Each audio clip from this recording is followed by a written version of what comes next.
South Korea secured a current account surplus in June for the second straight month. Now, based on the report, that is because the drop in imports was greater than the rate for exports. Now, what does that mean? Let's turn to Professor Shim Myung-kyu this morning. Good morning. Good morning.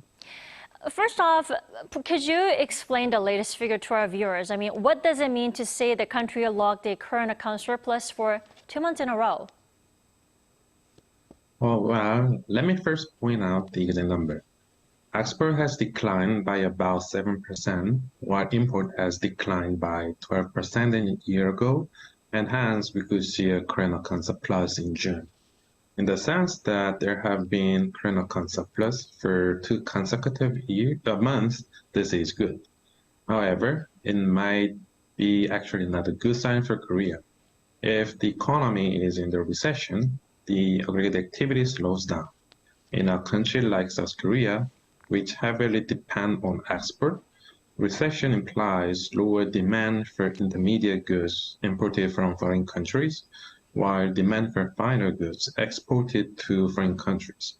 Thus, contrary to the usual belief or idea that the current surplus is usually a good sign for the Korean economy, we might think that this is kind of the negative signal on the Korean economy from the fact that there was a greater decline in imports than the export, so that current account was surplus.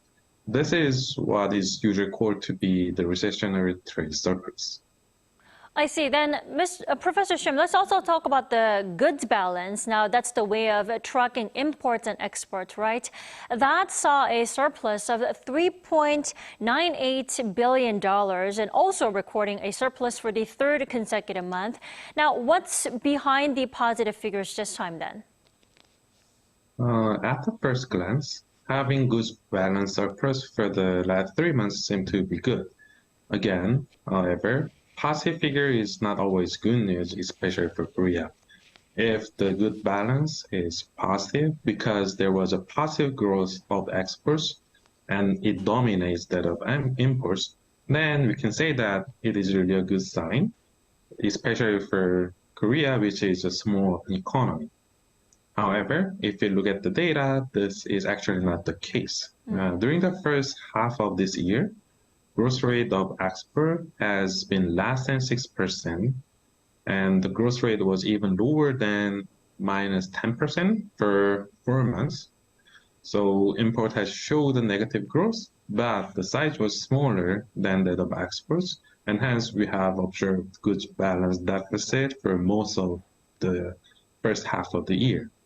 In sum, I'm not so sure if the positive figures are good signs for the Korean economy at this point. I think we need to wait until we receive more observations to conclude whether these positive figures are good signs or negative signs for South Korea.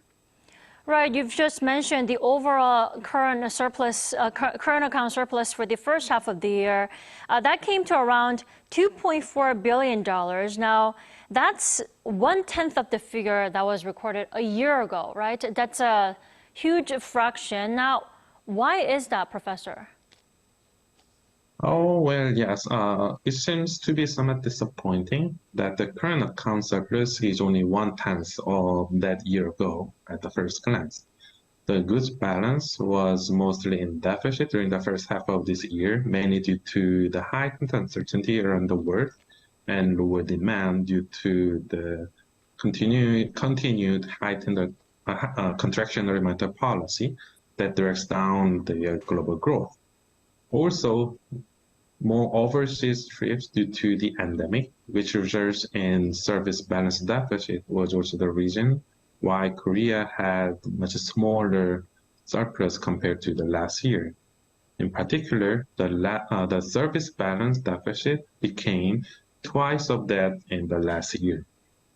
However, let me also point out that the usual expectation on the current account this year was negative.